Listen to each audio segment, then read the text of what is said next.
בחריש ראשונים כל לחי, את שכונת כפר גנים עד בלי די, עובד אדמתו ולחם נסבע בעמק החור לפתח תקווה. כפר גנים זו הייתה שכונה אנטי-הומוגנית ממדרגה ראשונה. בואי נתחיל מזה. בכלל זה היה סוף העולם. כפר גנים, אני אומרת... סוף העולם. סוף העולם זה היה מוקצה. תיק שהיו שואלים איפה אני גרה, לא אמרתי שאני גרה בכפר גנים. התביישת. כן? אבי שנגר. מי קנה אדמה בכפר גנים? הלוא זה היה חולות. אנשי כפר גנים, כשהם קנו את הקרקע, הם עמדו על כך שהקרקע שהם יקבלו תהיה קרוב לפתח תקווה. כשחתמו, נכנסה השבת. לפי הדין של יהודים, אין מקח וממכר בקרקעות. אז הסבא שלו אמר, הקרקע קודמת לשמירת השבת, ערכה גבוה מעל שמירת השבת. אני זוכר שכבר סללו את רחוב לוחמי הגטו, זה היה כביש יחידי, אז הייתה גברת אחת בשם שניצר. נכון. כן, הסבתא שלו. היא הייתה אלגנטית מאוד. היא הייתה מאוד אלגנטית. אז היא הייתה לובשת גרבי ניילון, נעליים עם שחורות עם עקב גדול, אבל מה, הרחוב שלהם היה מלא חול. אז היא הייתה הולכת יחיפה, מגיעה לרחוב, יבת את הרגליים עם היד, מושכת את הגרביים, שמה את הנעליים וצועדת עד פתח תקווה לפחות. כפר גנים היו חולות בחילפה. שני דברים, היה בשפע. החילפה הזאת היה צמח מאוד חד, צמח עם שורשים מאוד חזקים. טבענו בכל עד מעד לברכיים, לא היה כאן שום דבר, לא עץ, לא פרח, לא כלום. את כמה בתים שהיו בכפר גנים, כמו איזה עולם אחר. מקום שרואים את הבית המשותף היה בית של יאלו, שהוא הסבא של משפחת מרקוס. היה בית יפה, בית שהיה מאוד מיוחד לבתים אחרים שהיו פה ברחוב. היה נראה כמו טירה מבחוץ. עץ האקליפטוס הזה, שהוא בכלל סימן את הגבול בין כפר גנים ופתח תקווה בתקופה מסוימת. שהייתה מחלוקת על הגבול, ניסרו פה את העץ, ועל פי הטבעות הוכיחו באיזה שנה ניטע העץ. עץ המריבה, הם קראו לעץ הזה, שוני כפר גנים. פה המקום שנפלה הפצצה במלחמת השחרור.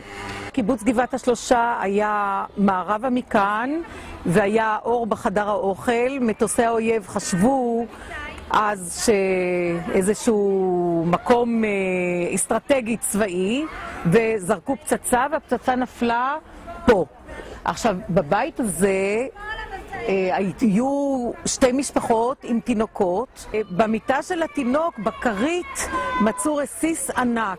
בנס לא נפגע איש. כאן גם שיירת הגמלים חנתה פה, הרימו את הגמלים והלכו איתם לכיוון מזרח ברחוב יהלום. פה באו גמלים מאיפה שהם גרים ערבים, ואני למדתי מהם ערבית. ואמא שלי גם כן צחנה, ואמרו לה שקצת אני אקבל בשר, אז הוא רוצה אותי בשביל הבן שלו, ייתן 3 גמלים בשבילי. עבד אצלנו בחצר, ערבי, ואשתו הייתה באה אליו את הלילות להיות פה איתו. הוא אמר, תעבוד משה, תעבוד, זה הכל יישאר בשבילי, הוא היה אומר לו. זה הבית האותנטי שעדיין לא נהרס, היינו מנותקים מהעולם, לא חשמל, לא מים, לא שירותים. הכל היה פה עזובה.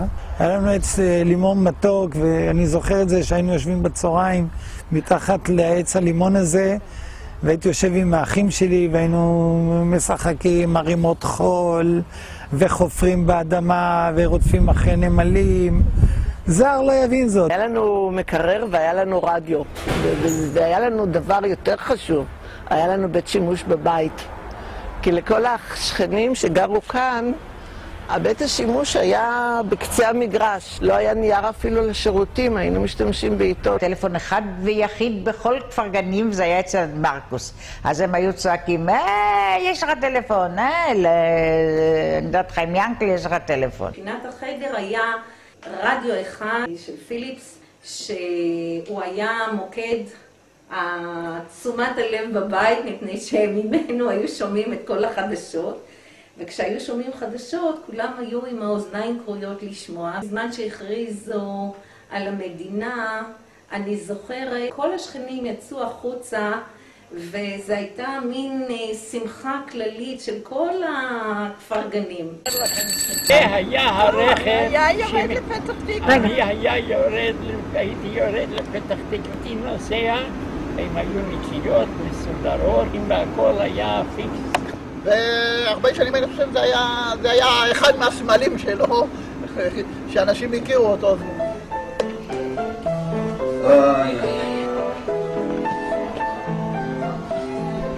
זה היה הבית שלנו, על גבול כפר גנים קראו לזה. בחצר שלנו תמיד היו עיזים, כי גידלו אותם בשביל החלב, וגם אכלנו את בשרם, כן, לצערי הרב. היינו שייכים לאגודת עזיזה של מגדלי עיזים, כי בכל בית היה גם משק עזר, וזה חיינו גם בזמן מלחמת העצמאות, כשהיה צנע ולא היה מה לאכול. סבא שלי, שאני הייתי ילד בגיל 6-7, הוא היה קם לחלוב את הפרות בבוקר, ולא פעם אני הייתי עושה לו בעיות, אני הייתי לוקח מחט של פטיפון, דוקר את הפרה, היא הייתה מעיפה לו את הדי, היה מקלל, היה רץ לברז, נותן קצת מים במקום החלב הזה, וממשיך לחלוב. היו לנו 5 או 6 פרות, אחת קראו לה ורדה.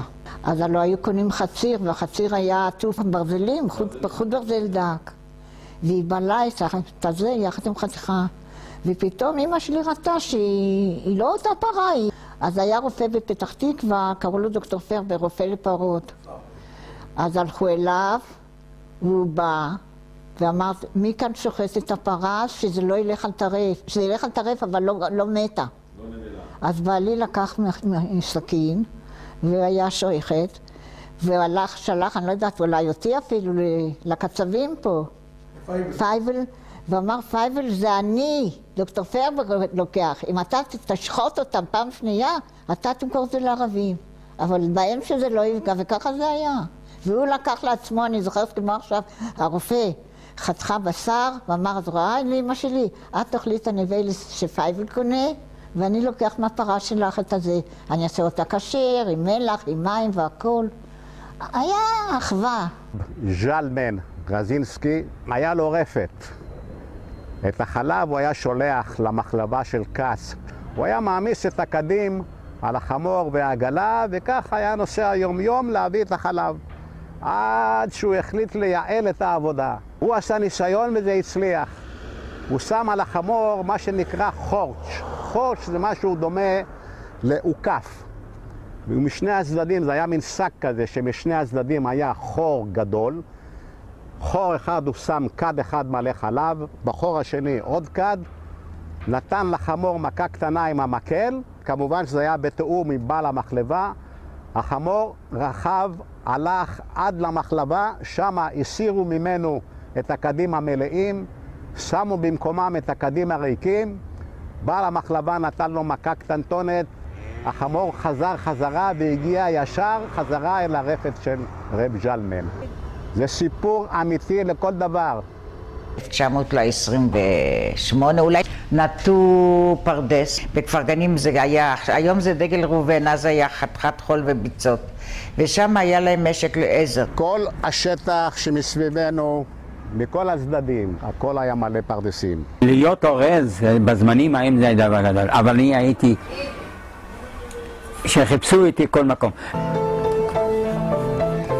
לא, זה מספר 53, זה לא יכול. הרבה דברים. אנחנו נמצאים במקום שעמדה הבריכה המיתולוגית של שכטר, שסיפקה מים לפרדסי כפר גנים. הבאר עצמה הייתה יותר למטה, והיא הזרימה מים אל הבריכה, וגם חלק מהפרדסים קיבלו מים בצורה ישירה מהבאר. כפר גנים, זו שלנו, ושהיה מחסור במים, אז כל אחד היה מקבל שעה ביממה להשקות את הפרדס. אבל לכל אחד הייתה את השעה שלו. עכשיו, אנחנו היינו מקבלים בין 2 ל-3 לפנות בוקר. אני אז הייתי ילד בן 9, בן 10, אני רק התפללתי דבר אחד, שהפרדס הזה יעלה באש. אתה יודע מה זה? אנחנו מתפללים להשקות את הפרדס.